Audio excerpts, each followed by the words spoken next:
전 세계적으로 관심 갖고 있는 우리가 흔히 말하는 아젠다 이런 표현들을 쓰는데요. 그게 있다면 뭘까요, 여러분? 한 두 가지만 이야기해 보실까요? 저는 그 첫 번째가 기후, 환경 문제라고 생각을 합니다. 가는 곳마다 그런 이야기들을 하더라고요. 많이 바뀌었다, 많이 바뀌었다. 두 번째 아젠다를 꼽으라고 한다면 아마 인구에 대한 문제 아닐까요? 인구에 대한 문제. 사실 저희 교회는 되게 감사한 거예요. 이렇게 주일학교가 우리 어린 생명들이 이렇다고 하는 게 너무 감사한데, 특별히 우리나라는 그 어느 나라보다도 인구 절벽에 처해 있다, 이렇게 볼 수가 있습니다. 지난 금요일 소래교회 설립 140주년 기념 예배를 양지에 있는 총신대학 신학대학원에서 우리 학생들과 같이 예배를 드렸어요. 그리고 점심을 한 다음에 세미나를 할 때 그 세미나에 축사를 하기 위해서 세 분이 오셨는데, 그 세 분 중 한 분이 우리 교단의 부총회장이시고 이번 가을에 총회장이 되시는 분인데, 그분이 오셔서 이 정도로 지금 교회가 처한 형편이 이렇다 그러면서 설명을 하더라고요. 그게 뭔가 이야기를 들어봤더니 2017년에 강도사를 본 숫자가 997명이었대요. 그러니까 얼마 전이잖아요. 그런데 올해 그러니까 2024년 강도사를 치르는 인원이 딱 반으로 줄었습니다. 424명입니다. 그리고 내년도에 강도사, 그리고 올해 이제 신대원 3학년이 되겠죠. 내년도에 강도사를 치룰 학생들을 헤아려 봤더니 거기서 100명이 줍니다. 350명 요 정도가. 그래 본인이 울산에서 목회를 하는데, 울산 이 아래 지역에서는 부목사, 부교육자들을 구하는 게 너무 힘든 세상이 되었다. 저희 때만 하더라도 너무 넘쳐가지고 자리가 없어서 뭐 쉬고 있고 한 그런 친구들이 있었는데, 지금 그렇지 않다는 거예요. 이게 지금 우리가 당면한 현실이고요. 그러면서 이분이 좀 더 일반적인 이야기를 하는데, 우리나라의 그 올해 2024년도 전국의 초등학교들이 있잖아요. 초등학교 중 신입생을 받지 못한 학교가 157개 학교래요. 그래서 제가 그걸 잘 몰라가지고 저게 무슨 말이냐, 그래 우리 교육자에게 자료 화면을 좀 찾아봐라 그랬더니, 지난 2월 24일 전라북도 전주 MBC에서 왜 그것을 했냐 봤더니 전주가 제일 심하더라고요. 157개 초등학교 중 전주, 즉 전북 지역에서 학생들을 받지 못한 신입생들이 없는 거예요. 그 학교가 34개고, 그래서 전국에서 제일 높다. 그래서 아마 전주 MBC가 이 뉴스를 한 것 같고요. 그 다음에 경북, 강원도 이런 식으로 되어져 있더라고요.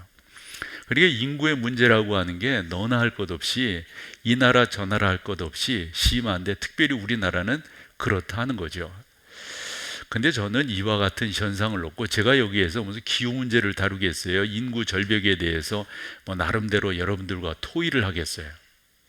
저는 이런 내용들을 들으면서, 만약 우리 교회, 기독교 또 우리 교회의 중요한 이슈가 되는 아젠다를 뽑는다고 한다면 뭘까? 이런 생각을 해본 거예요. 그럼 분명 기후는 아닐 거라고요. 인구 절벽에 대한 거 우리가 논할 게 없잖아요. 그런데 우리가 속한 노회가 소래노회인데, 소래노회의 교회가 74개 교회입니다. 74개 교회 중 주일학교가 없는 그런 교회가 반이 넘습니다. 우리는 이렇게 많지만, 그래 우리를 보면 안 되는 거예요. 우리를 보면. 그러니까 지금 교회가 이런저런 면에서 축소되는데, 그래서 요즘에 교회에서 어느 정도 생각이 있는 목회자들이 모여서 이야기를 나눌 때 꺼내지 않는 단어가 하나 있는데, 부흥이라고 하는 단어입니다. 이제는 부흥이라고 하는 단어가 우리 교회 안에서 상당히 구시대적 유물이 되고 말았어요. 요즘은 어떤 이야기를 하느냐, 어떻게 우리가 축소지향적으로 갈 것이냐, 이게 요즘 교회 목회자들 또 생각 있는 분들의 화두가 되고 있습니다. 저는 이런 상황 속에서 우리 교회는 어느 방향으로 나아가야 될 것인가, 또 어떠한 자세를 이게 이제 목사된 저의 또 여러분들과 나눠야 될 주제가 아닐까요? 그래서 저는 목사로서 우리 교회는 어떤 방향으로 어떻게 나아갈 것인가, 이런 것들을 상고해 볼 때 교회라고 하는 게 단순히 물리적으로, 사회적으로, 경제적으로 이렇게 분석하고 그냥 내놓을 수 있는 게 아니잖아요. 교회는 영적 공동체니까. 그래서 대비해서 생각을 해볼 때 이 출애굽기 1장이 우리에게 주는 교훈이 남다르다, 이렇게 생각을 해서 오늘 이 본문을 나누게 된 거고요. 출애굽기 1장을 보면 오늘 우리가 그 8절 이하로부터 읽었는데, 거기서 뭐라고 그랬냐면 요셉을 알지 못하는 바로가 등극을 합니다. 그래서 사실 이야기를 해야 되지만 접어둘게요. 애국 왕조 중에 이제 새롭게 왕조가 되면서 요셉을 알지 못한다고 하는 것은 그 지역, 그 나라에서 이제 바로, 즉 파라오 왕이 나온 거예요. 그런데 이 사람이 딱 왕 위에, 이 파라오라, 이 파라오라고 하는 말이잖아요. 태양의 아들이라고 하는 의미를 담고 있는데, 뭐 우리 동양식으로 이야기한다면 황제가 되겠죠. 입장에서 봤더니 히브리인들이 너무 많은 거예요. 얘들 그냥 놔뒀다가는 이 친구들이, 예를 들어 이런 거 있잖아요. 굴러 들어온 돌이 박힌 돌을 파낸다 하듯이 우리 애굽 사람들이 이거 이래서는 안 되겠다 싶어가지고 정책을 내놓는데, 오늘 우리가 읽은 말씀을 보면 3가지 정책을 내놓습니다. 그런데 저는 이 3가지 정책이 그냥 3가지 정책이 아니라 지금 사회에서 영적으로 교회가 직면한 나름대로 세상이 우리를 향한, 바로는 사실 성경으로 본다면 사단의 상징이거든요. 사단이 교회를 향해서 어떻게 하고 있느냐라고 하는 것을 대비해서 볼 수가 있고, 그 가운데서 하나님께서 사람들을 통해서 어떻게 이겨나가게 하셨는가, 요걸 통해서 우리가 살 길을 또한 도출해낼 수 있다. 그것을 여러분과 좀 나눠보고 싶은 거예요. 그래서 살펴봤더니 바로가 첫 번째 한 게 뭐냐면 그 백성들을 억압하는 겁니다. 억압하는 거. 그래서 11절에서 14절까지 이렇게 볼 때 하이라이트한 부분만 보면 첫 번째 어떻게 합니까? 무거운 짐을 지웁니다. 힘들게 하는 거면 고통스럽게 하는 거. 그 다음 절로 어떻게 합니까? 여기서 학대를 합니다. 학대를. 그 다음 절로 여기서 보면 그들을 힘들게 하고 학대를 하고 하는데, 그것이 어느 정도냐면 사람들이 느낄 때 엄하다라고 생각되는 거예요. 엄하다고.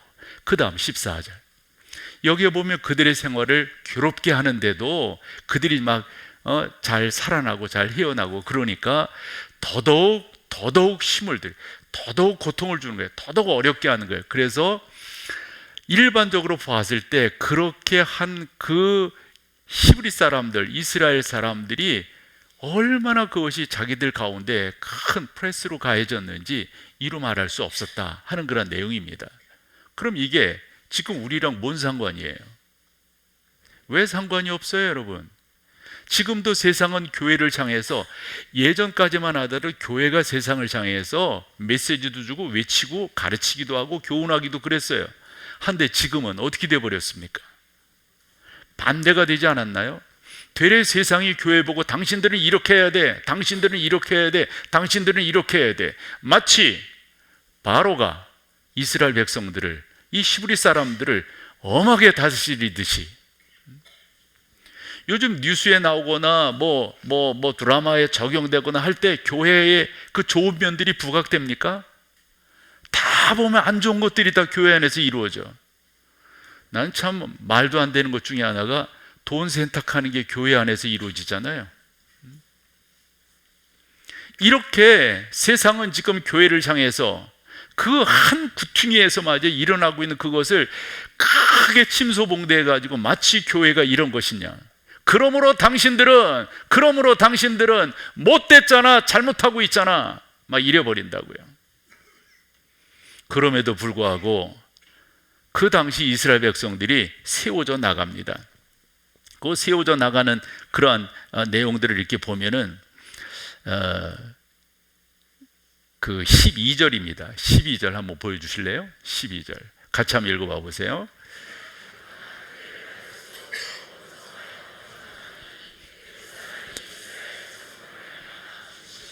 그렇게 학대를 했지만 어떻게 되어져요?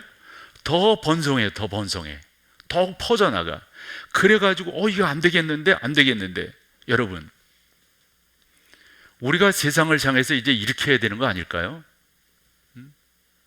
뭐 교회에 대해서 이런저런 말들도 많고 이런저런 어떤 그 강하게 이 프레스를 가하는 그런 부분들이 있는데, 이런 것에 우리 교회가 한 번 더 일어나야 되지 않을까요?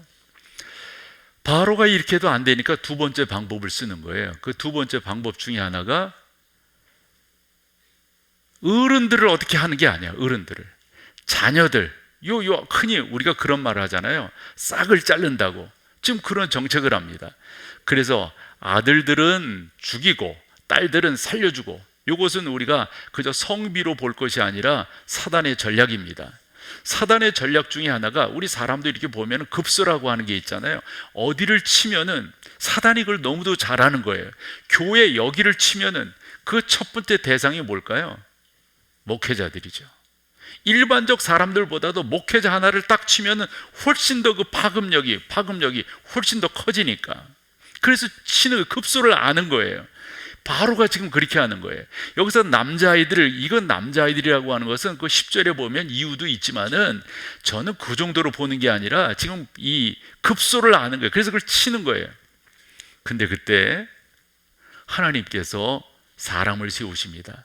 무슨 말이냐면, 우리가 성경을 통해서 이렇게 보면 깨닫는 게, 어떤 일들이 있고 어떤 역사들이 일어나고 할 때 항상 사람들이 동원되어서 그 사람을 통해서 역사가 진행되고 치유도 되고 회복도 되고, 그때 하나님이 쓰신 사람이 누구냐면 산파들입니다. 여러분 생각해 보세요. 산파가 그 시대에서 어느 정도 영향력이 있었을까요?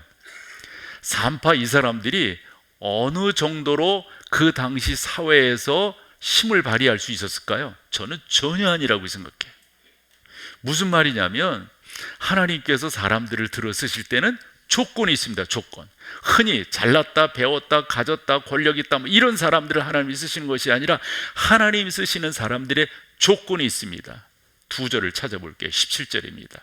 첫 번째 조건이 뭡니까? 그러나 산파들이 하나님을 뭐 했다?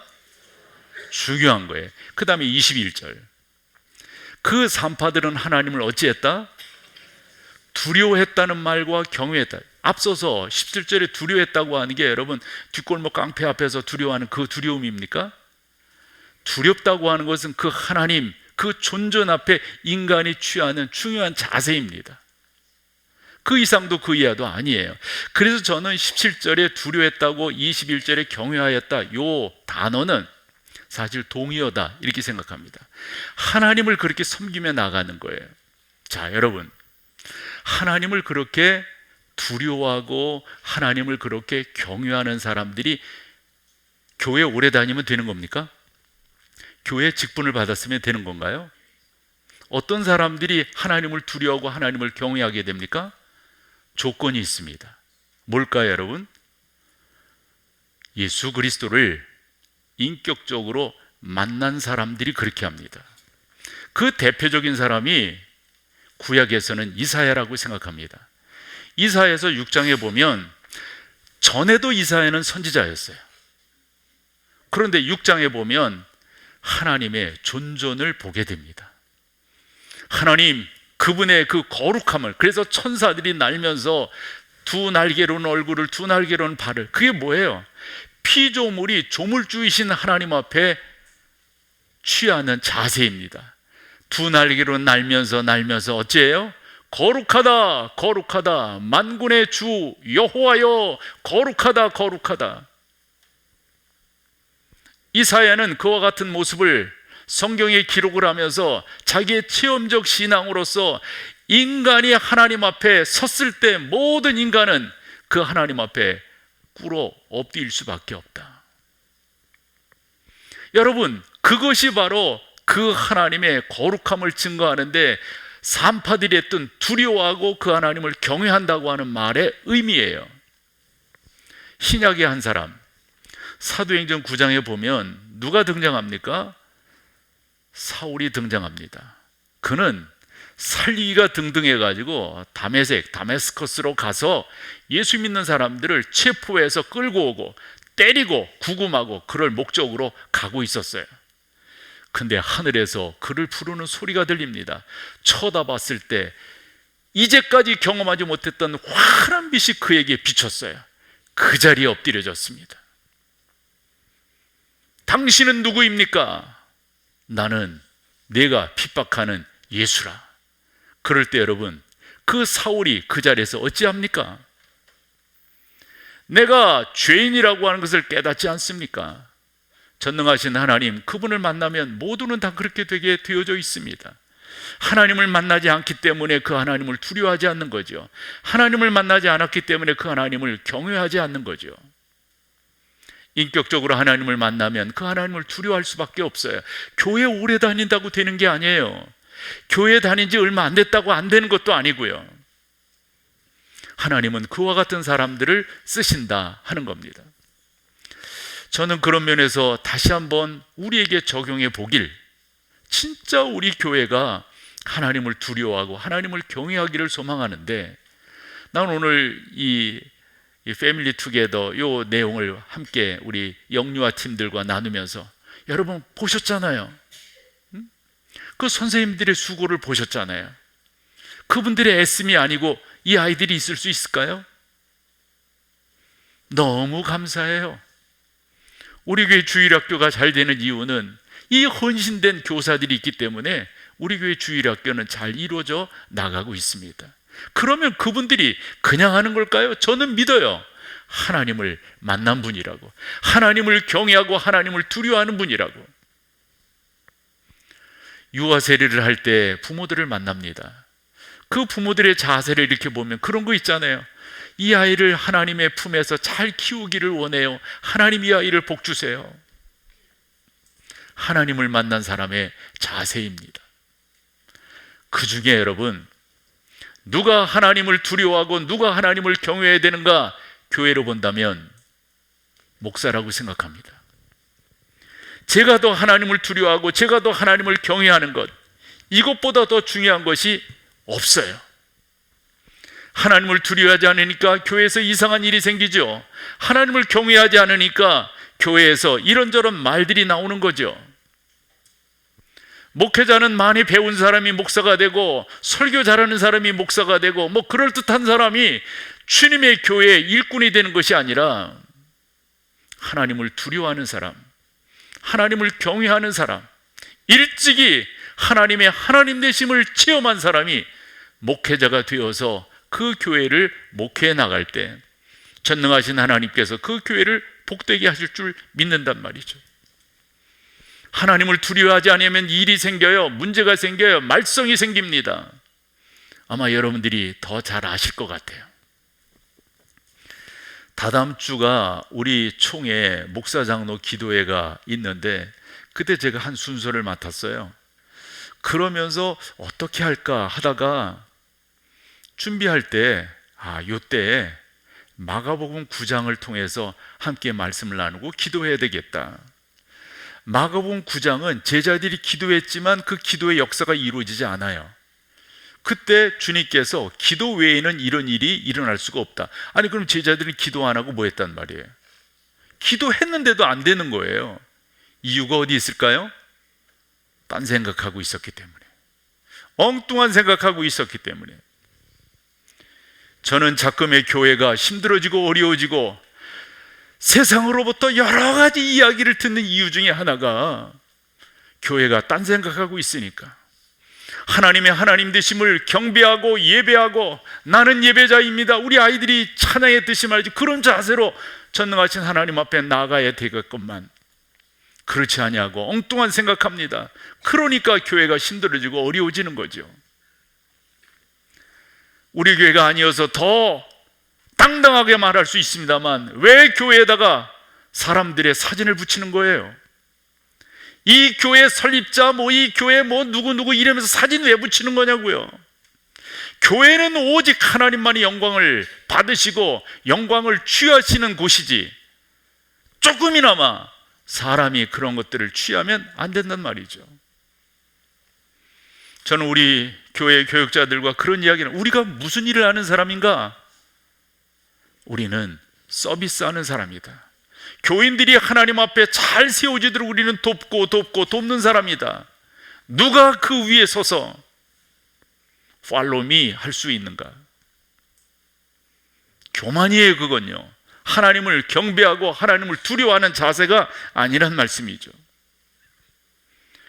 십부라라고 하는 여인과 부하라고 하는 이 산파들이 하나님 앞에 쓰임을 받았던 가장 중요한 것은 하나님을 경외하는 사람이다, 이겁니다.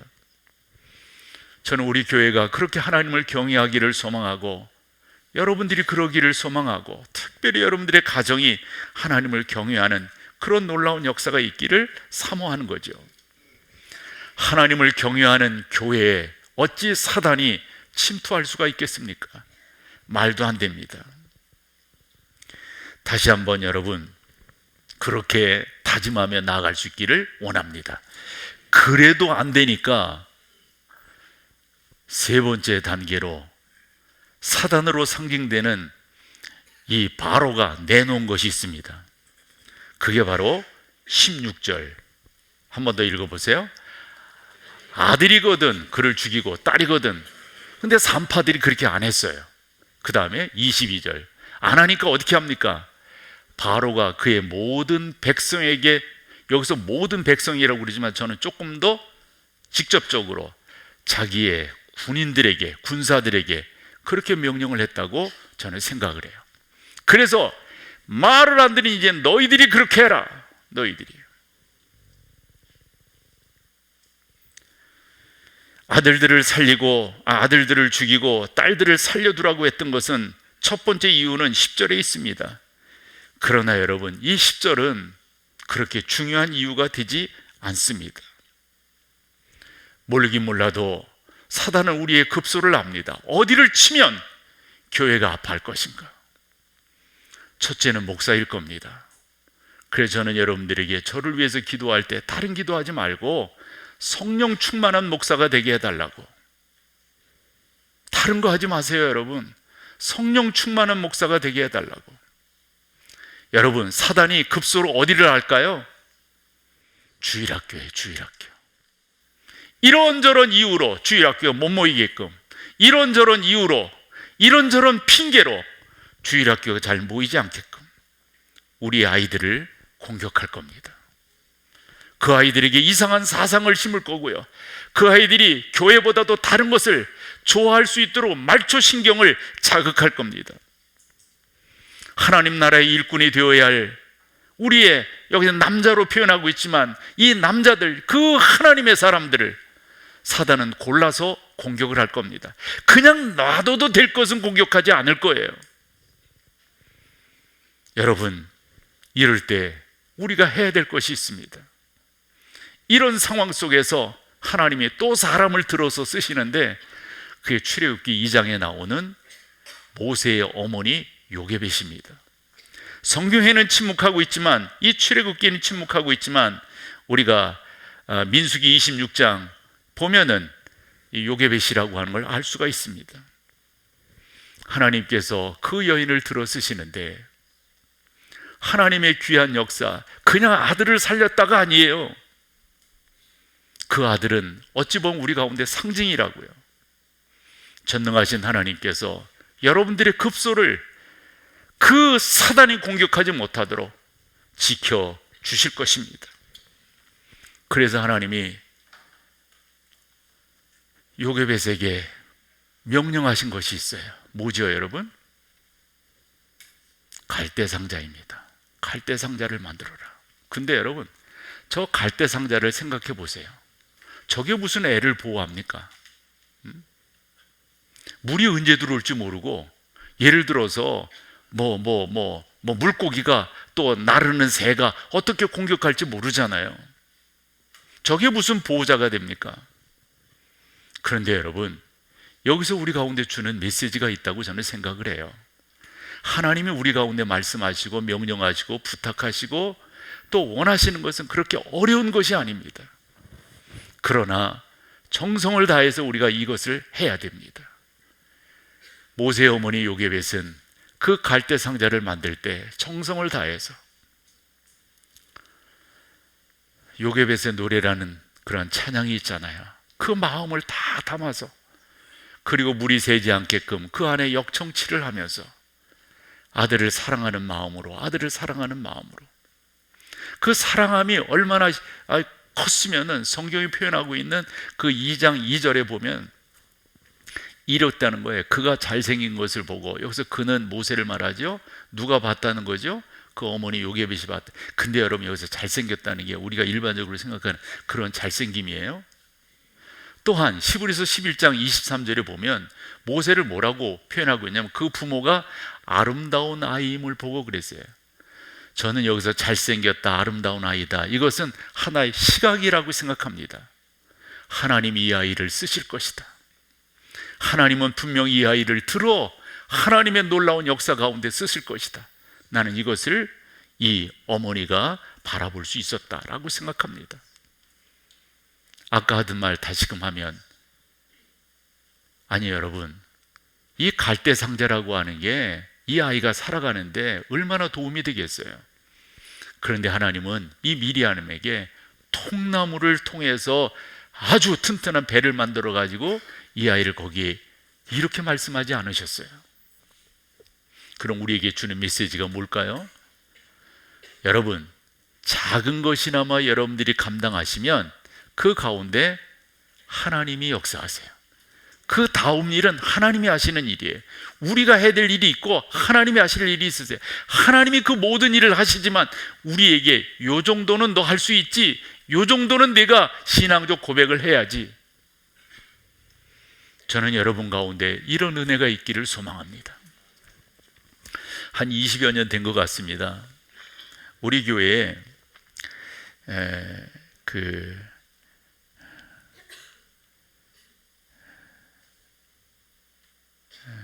김영길 총장 그 부인, 그리고 한동대학 그 초대 총장, 그분이 4년임인가 이렇게 하셨어요. 그 아내이신 권사님이 우리에게 간증을 하러 오셨어요. 근데 저분이 그때 쓴 책이 뭐냐면 갈대상자라고 하는 책입니다. 그 책을 갖고 오셔서 한 20여 년 되는 것 같습니다. 우리 교회 여기 이제 옛날 본당이었을 때 그때 간증을 하는데,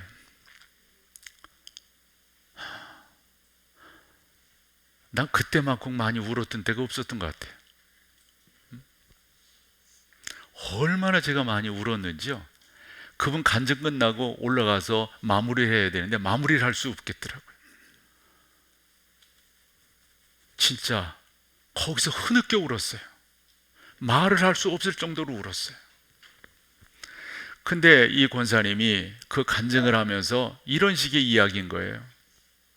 하나님은 왜 나에게 이렇게 자꾸 갈대상자를 만들게 하시는지 모르겠다고. 이번에 만들어서 문제가 해결되고 뭐가 됐는데 또 만들게 하시고 또 만들게 하시고. 근데 그 내용을 제가 다 말할 수 없어서 그렇지, 하나님의 인도하심과 역사하심, 그 갈대상자를 만드는 것이 힘들었지만 만들고 난 다음에 하나님의 역사를 경험하고 나니 당신께서 이렇게 간증할 수 있었더라 하는 겁니다. 하나님께서 돕는 사람들을 이렇게 붙여주셨더라 하는 그런 내용이었습니다. 사랑하는 여러분, 하나님은 지금 여러분들에게 갈대상자를 만들라고 하세요. 그 갈대상자를 만드셔야 돼요. 여러분들의 갈대상자. 요즘 우리가 새벽 시간에 열왕기상을 보고 있는데, 지난 수요일 본문이었습니다. 새벽 본문이었는데, 그때 열왕기상 14장 그 21절에서 31절, 그 마지막 부분이에요. 14장. 그래서 그 14장은 북이스라엘의 왕인 여로보암이 망했다 이거거든요. 그 망한 이유는 우상 숭배하고 하나님을 제대로 섬기지 못했기 때문에 망한 거예요. 그러면서 열왕기상 저자가 누구를 이야기하냐면 남유다의 왕 르호보암을 이야기합니다. 우리는 적어도 솔로몬의 아들 르호보암은 그러지 않을 것이다 이렇게 생각을 하는데, 이 르호보암도 여로보암처럼 옳지 못한 일을 이렇게 계속합니다. 그래서 성경을 읽어보면은 하나님을 노엽게 했다고 그랬고요. 그가 산에서, 그리고 그의 산당에서 우상과 아세라상을 세웠다고 그랬고요. 그리고 그 24절에 보면은 그 땅에 또 남색하는 자가 있었고, 여기서 남색하는 자라고 하는, 저 남색이라고 하는 것은 그냥 동성애 뭐 이런 식이 아니라 우상 숭배의 산물입니다. 저게 우상 숭배의 산물이에요.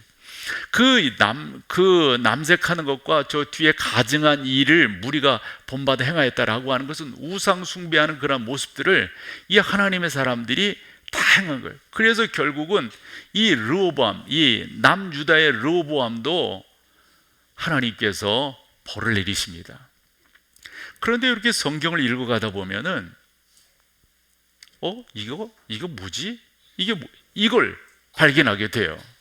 그것을 21절과 31절에서 발견하게 되는데, 그 르호보암이 그렇게 22절에 24절까지 그런 죄를 짓고 그 다음에 못된 일을 하고 그래서 벌을 받았다 하는데, 이 저자가 앞뒤로 뭐를 넣냐면 그의 어머니의 이름을 넣습니다. 21절 먼저 보시면은, 솔로몬의 아들 르호보암은 유다 왕이 되었으니 르호보암이 왕위에 오를 때 나이가 41세라. 여호와께서 자기 이름을 두시려고 이스라엘 모든 지파 가운데 택하신 성읍 예루살렘에서 다녔다.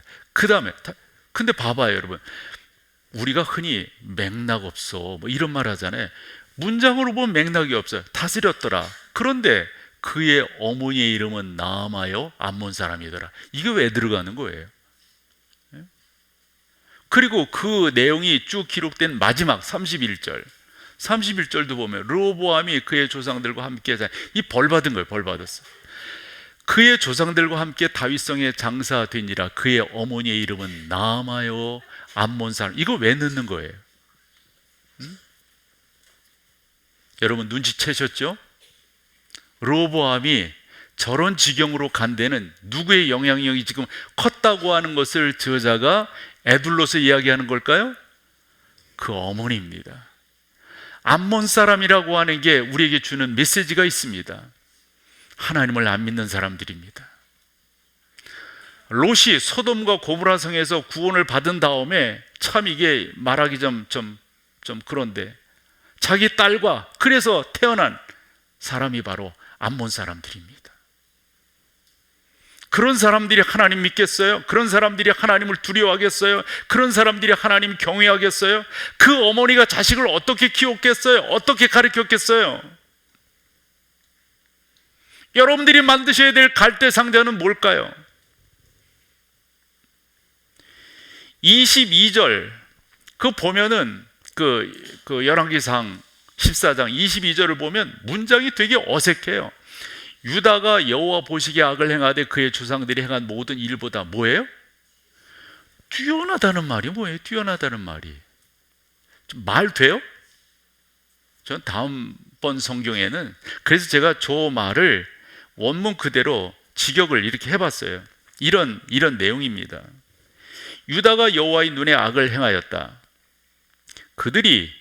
여기서 그들은 유다입니다. 그를 즉 여호와를 질투하게 만들었다. 이게 뛰어나게 했다 이런 말이에요.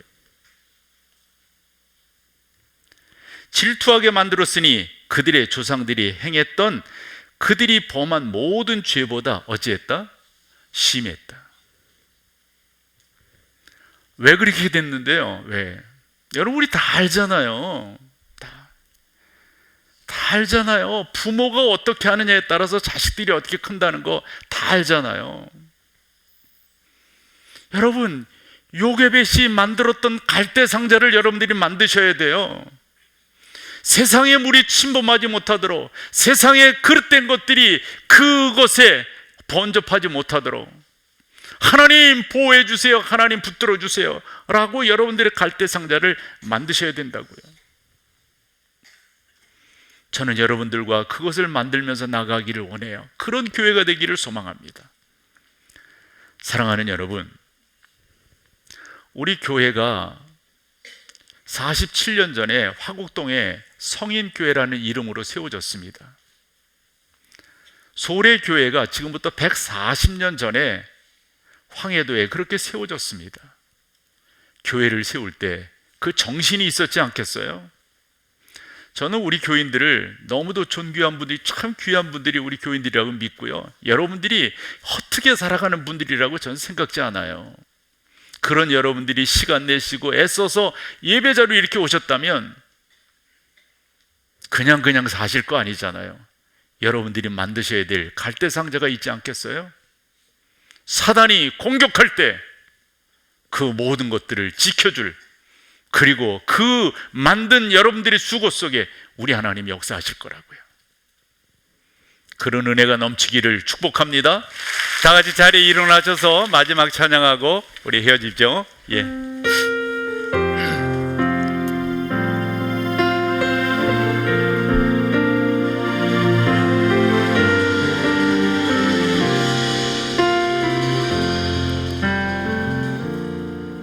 지금 서 있는 이곳에서 높임을 받으소서.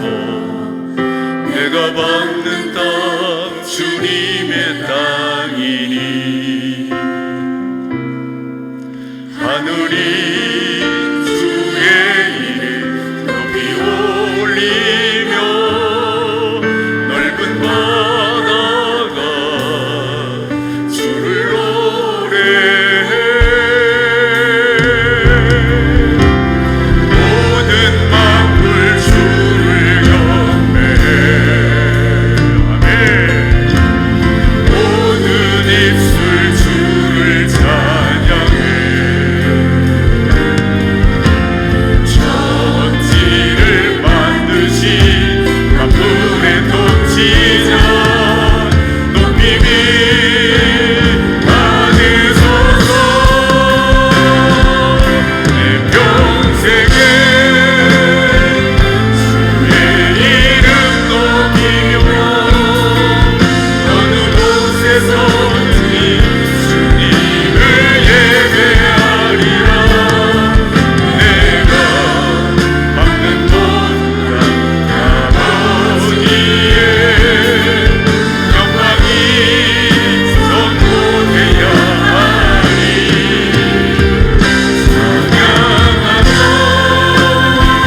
주님을 예배할 때 하늘 가득한 주의 영광 보리라.